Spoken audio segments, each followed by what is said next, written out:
O meu tema é eficiência e processo. Eu vou fazer alguns recortes, eu tinha feito aqui uma apresentação mais completa, que desce dentro dos 30 minutos, mas eu vou tentar dar uns recortes aqui para que a gente possa, enfim, dentro dos 25 minutos, conseguir compreender aquilo que eu quero trazer a vocês. Por quê? Porque eu quero começar com uma história dizendo do que eu acho que não é eficiência. E isso é muito importante porque a eficiência tem, na minha visão, e depois eu explico por quê, o condão de modificar aquilo que se pensa de processo civil brasileiro. Então, né, o ano passado, na comarca de Palmital, em São Paulo, no Juizado Especial Cível, o juiz determinou, né, que as partes dissessem nos autos se o acordo tinha dado certo. Ou seja, se o acordo realizado em audiência tinha sido cumprido. E o advogado de Palmital, né, achando que estava fazendo alguma coisa mais facilmente realizável, ele colocou na petição de resposta ao juiz um emoji. Um emoji. Não sei se vocês conhecem a história, mas ele colocou o joinha. Né, ele colocou o joinha assim, para responder que sim, que o acordo estava dando certo. Logo vieram quem? Aquilo que o Fred chama dos maus espíritos do código, né? Aqueles que não querem obrar para que o código tenha efetividade, eficácia e eficiente. E começaram a dizer que, em nome da eficiência, esse tipo de situação poderia ser, enfim, aceita dentro do Poder Judiciário. Então eu começo dando esse exemplo que é real, é verdadeiro, aconteceu ano passado, gerou muita polêmica, gerou inclusive o pedido de desculpas do advogado ao juiz no Juizado Especial Cível de Palmital, em São Paulo, para mostrar para vocês exatamente o não exemplo de eficiência. Até porque tudo o que aconteceu depois dessa manifestação, né, faz com que a ineficiência tome parte integral dos demais atos do processo desde a sua intimação. Então, veja bem, o professor Alexandre Freitas Câmara vem de tarde falar sobre os 2 anos de código, então eu não vou tocar nisso. Mas eu não posso deixar de tocar no fato de que em 2 anos de código, a gente tenha uma obra publicada sobre eficiência. Em 2 anos de código, vejam bem, a eficiência faz parte de um rol de normas fundamentais do processo. E enquanto a gente vê, não sei se está com um retorno bom aqui, e enquanto nós vemos, né, uma variedade de livros falando sobre todas as normas fundamentais do processo, e realmente há livros falando sobre meios alternativos de resolução de conflitos, as dezenas, cooperação processual, boa-fé, fundamentação, publicidade, duração razoável do processo, a gente vê poucos livros falando sobre eficiência. Essa semana, para minha alegria, saiu a primeira obra falando sobre eficiência e processo de Eduardo Cavalcante, lá de Pernambuco. Por que eu estou referindo à obra de Eduardo Cavalcante? Porque a minha, que vai tratar do tema eficiência e processo, que sai o mês que vem, tem ideias muito parecidas com aquelas que o Eduardo trabalhou aqui na dissertação de mestrado dele. Então são essas ideias que eu venho aqui trabalhar com vocês. As ideias relacionadas a que funções a eficiência tem no processo civil brasileiro, não só a partir do novo código, mas as que havia antes. Então o que nós temos? Né? Nós temos que ver o quadro da eficiência no ordenamento jurídico brasileiro. Nós temos que ver aonde que a eficiência se encontra no ordenamento jurídico brasileiro. E eu identifiquei no meu estudo de pós-doutorado 3 marcos teóricos legais importantíssimos para que a gente pense a eficiência sob 3 funções diferentes. Certo? Nós temos a eficiência do artigo 37 da Constituição Federal, artigo 37 caput da Constituição Federal. Nós temos a eficiência no artigo 2º da Lei de Processos Administrativos. E agora nós temos a eficiência inserida dentro das normas fundamentais do processo. Não sei se vai ter uma palestra específica sobre normas fundamentais do processo aqui, mas as normas fundamentais do processo são, por definição da doutrina, e muitos colegas já falaram isso, inclusive são vetores hermenêuticos de compreensão e aplicação do próprio código. Eu não consigo querer entender o código, eu não consigo querer entender a lei, eu não consigo querer aplicar a lei sem entender a função das normas fundamentais do processo.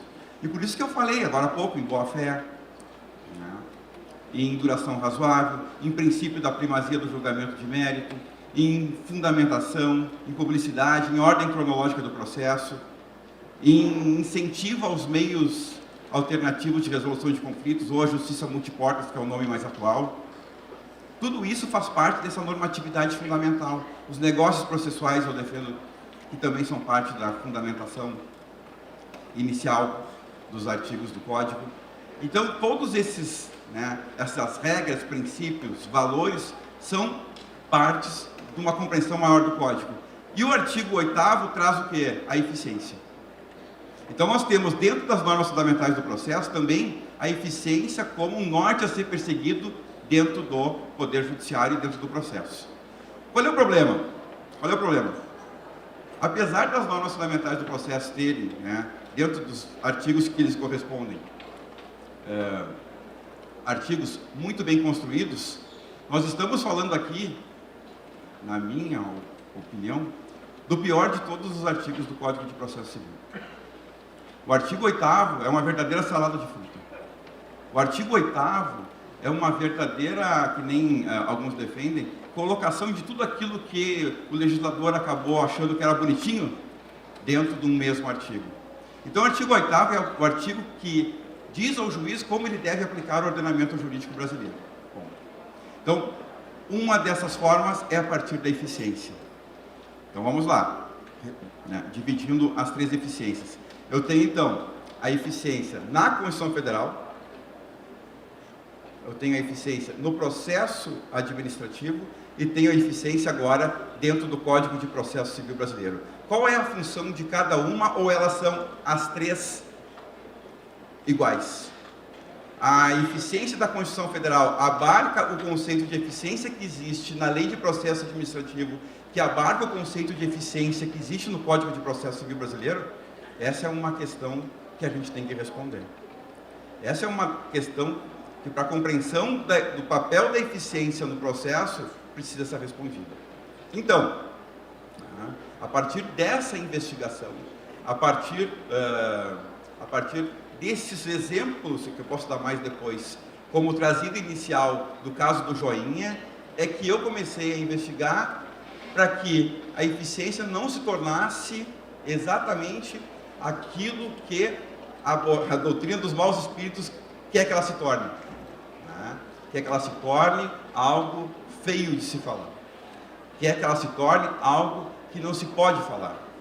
Por quê? Porque não se compreende a extensão, não se compreende tudo que a eficiência pode dar ao processo. Então vamos lá. Eficiência do artigo 37 da Constituição Federal. É uma eficiência que a administração pública, direta ou indireta, a partir de seus órgãos, deve ter.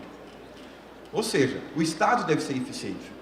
O Estado deve ser eficiente gerenciando as suas instituições, diretas ou indiretas, a partir desse conceito tão arraigado da Constituição pela Emenda Constitucional 19 de 98. Então, o que a gente tem no artigo 37, caput da Constituição Federal? A gente tem a eficiência como um princípio. Nós temos a eficiência funcionando como um princípio. E na lei, Marco, e na lei dos processos administrativos federais, a eficiência é um princípio? Veja bem, o artigo 2º da Lei de Processos Administrativos Federais fala, no início, que a eficiência é um princípio. Mas eu trabalhei sobre a ótica, dentro do relatório, depois de pós-doutorado, que possivelmente mês que vem a obra esteja aí, de que a eficiência do artigo 2º é uma regra. É uma regra de gerenciamento de processos. É uma regra endoprocessual. É uma regra na qual o magistrado o magistrado pode, né, gerenciar o processo de acordo com alguns, né, cânones que ele vai ter que, né, no caso concreto, aplicar. Então nós temos a eficiência como princípio, nós temos a eficiência como regra, e agora sim, a eficiência do Código de Processo Civil é qual, Marta? É qual? Para isso, a gente tem que atentar para a leitura do artigo 8º. A leitura do artigo 8º vai nos remeter à explicação do que é a eficiência dentro do processo civil brasileiro na atualidade. Então vamos lá, por que é o pior artigo? Vejam bem, o juiz, ao aplicar o ordenamento jurídico, o faz de acordo com os fins sociais. Já é um pouco complicado. O faz de acordo com o bem comum. Também complicado. Aí, promovendo a dignidade. Promovendo a dignidade. Então, fins sociais, bem comum, promovendo a dignidade. Mediante, e aqui o professor Marcos Vinícius falou agora há pouco, do perigo da razoabilidade, mediante proporcionalidade e razoabilidade. E ao final elenca os princípios da administração pública lá do caput do artigo 37, como também cânones de aplicação do ordenamento jurídico, elegendo então a eficiência comum deles. Então, cortando o artigo, que a gente deve fazer isso, o juiz, ao aplicar o ordenamento jurídico, deve ser eficiente. O juiz, ao aplicar o ordenamento jurídico, deve ser eficiente. Vejam bem, não existia, até então, no ordenamento jurídico brasileiro, um artigo que vinculasse a eficiência à aplicação do ordenamento jurídico. Não. Nem de perto o artigo 37 caput da Constituição Federal fez isso, e nem de perto o artigo 2º da Lei de Processos Administrativos fez isso.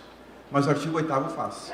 O artigo 8º, dentro da normatividade fundamental do processo, ele coloca que o juiz deve ser eficiente ao aplicar o ordenamento jurídico.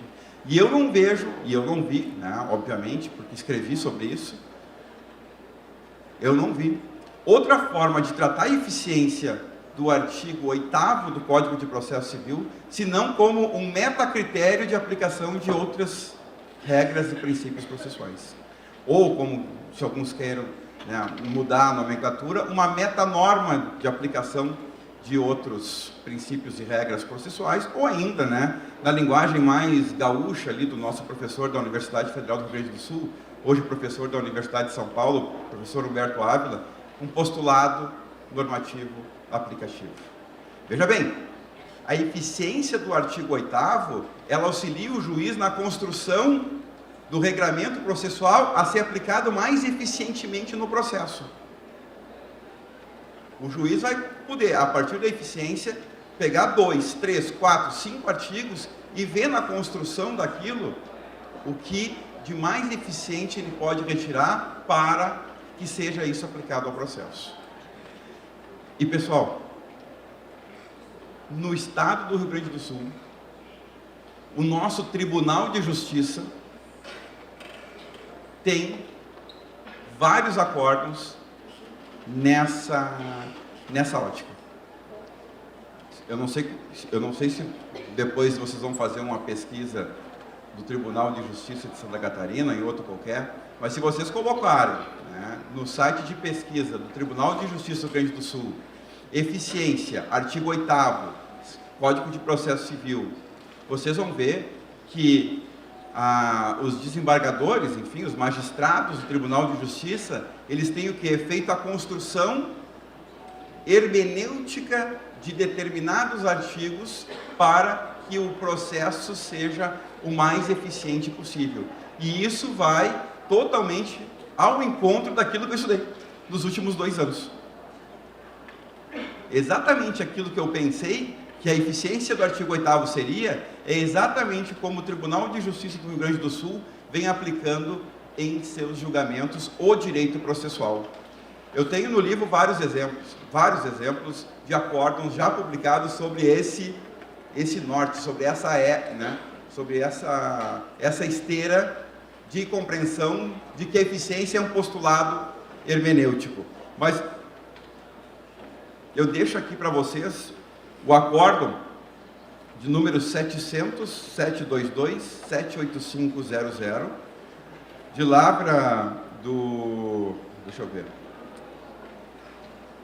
não tá, do desembargador Irineu Mariani, da primeira Câmara Civil do Tribunal de Justiça do Rio Grande do Sul, que vai falar sobre atos inúteis e eficiência. Veja bem, o acórdão vai tratar sobre atos inúteis e eficiência, e ele vai fazer exatamente o que? Essa costura legal em nome do artigo 8º, em nome da eficiência, entre os artigos 932, inciso 5 do CPC, e o 1019, inciso 2º do CPC. E o que o acórdão diz? O que a Câmara chegou a falar? Que, vejam bem, vejam que interessante. Intimar a parte contrária para a apresentação das contrarrazões no tribunal só é eficiente, podem discordar ou não, isso não tem problema nenhum, discordar do julgamento não há problema nenhum, aqui é como se está pensando a eficiência no Tribunal de Justiça do Rio Grande do Sul. Então, retomando o raciocínio, só se deve intimar a parte para apresentação das contrarrazões em segundo grau, segundo esse acórdão aqui, se já houve citação do réu em primeiro grau. Por quê? Diz o desembargador Mariani, acompanhado com os demais magistrados. Porque não é eficiente que o segundo grau faça isso. Não é eficiente que o segundo grau pare com a sua atividade jurisdicional para tomar atos que são do primeiro grau. Então, veja bem, em nome da eficiência se constrói uma interpretação unindo dois artigos do Código de Processo Civil e aí chegando à decisão mais eficiente para o processo. Obviamente que a gente está aqui trabalhando, é muita coisa, sobre uma ótica de eficiência que a gente deve colocar desde já, que é uma eficiência não só quantitativa, mas uma eficiência qualitativa. Uma eficiência quantitativa é número, uma eficiência qualitativa é muito mais do que isso. Uma eficiência quantitativa é cumprir prazos que o CNJ dá.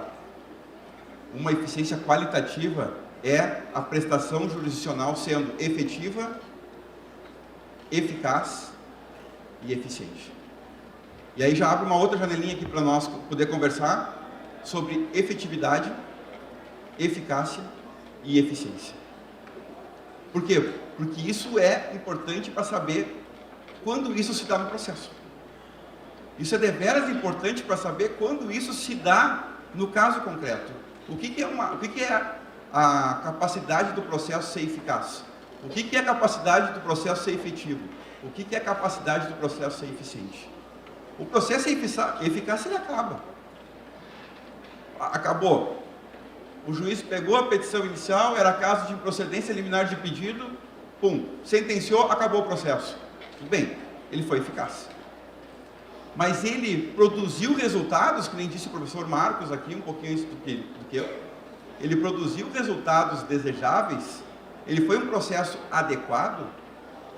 Se foi, nós estamos falando agora que ele não só foi eficaz, mas ele também foi efetivo. Ótimo. E então, Marco, e a eficiência? Ora, dentre ele acabar e produzir resultados, eu consegui fazer isso com o menor recurso possível? Consegui. Ótimo. Então, eu estou falando dentro da eficiência. E então, a gente tem que começar a ver essas três categorias dentro do processo para que a gente possa depois aplicá-lo. O que eu trabalhei daí na final? Falta só 5 minutos, eu meio que atropelei as coisas aqui para a gente poder ter uma noção um pouquinho maior das questões da eficiência. Eu no último capítulo eu fiz o que o código tem de eficiência do lado bom, o que o código tem de eficiência pensada para o lado ruim. Olha, hoje, a partir de 16 de março de 2015, eu sou um defensor do código. Tudo que a gente teve que falar mal, principalmente eu antes, eu falei até 16 de março de 2015, quando houve a sanção. Não adianta mais, agora a gente tem que trabalhar para a construção da melhor interpretação possível do código. Tem coisas do código que são ruins? Tem. Mas a partir do processo de construção e interpretação a gente pode melhorar. Vamos lá. Algo que a eficiência trouxe dentro do processo, mas não aqui. A eficiência como hermenêutica, a eficiência em geral, podendo ser ela da Lei dos Processos Administrativos, da Constituição Federal ou do artigo 8º. O calendário processual. A calendarização processual é algo que pode servir muito à eficiência dentro do processo. O artigo 191 do Código de Processo Civil, que traz que o juiz e as partes podem o quê? Negociar os atos, os prazos dos atos do processo daqui para frente, é sensacional. O mundo inteiro adota esse standard de comportamento. Por que o Brasil não pode adotar? Ah, porque eu vou para o meu escritório, depois não vou mais ser intimado das coisas. Sim, mas vai te organizar. Também contribui para a efetividade, eficácia e eficiência do Poder Judiciário. Quando eu dei essa palestra lá em Caxias do Sul, né, sobre calendarização processual, né, a gauchada pirou e disse, não, para que eu vou contratar com o juiz? Quando é que vai ser a audiência? Quando é que vai ser a perícia? Quando é que vai ser a assistência técnica? Tudo. Se eu vou perder o quê? Se eu vou perder aí o gerenciamento dos prazos a partir do cartório. Eu falei, mas está muito pobre de pensamento. Está muito pobre de pensamento. Tu não quer dar efetividade a uma regra processual porque tu não quer se organizar dentro do teu escritório. Então, o gerenciamento do calendário processual do artigo 191 é um caso clássico de eficiência processual. Um caso clássico em que a construção de um calendário entre partes e juiz pode vir a dar excelentes resultados. Uma parte terrível no código de eficiência, ou em nome da eficiência foi feito isso: ações possessórias com multiplicidade de réus. Eu não sei se alguém já estudou, eu acho terrível. A minha disciplina que mais eu leciono na graduação são os procedimentos especiais. E eu não consigo fazer a leitura do início do código, das normas fundamentais do processo, 2 minutinhos. Eu não consigo fazer a leitura das normas fundamentais do processo, onde o professor Marcos trouxe ali o contraditório como como um alicerce real e verdadeiro do próprio Código de Processo Civil, com o regramento das possessórias com multiplicidade de ocupantes. Não consigo. Por quê?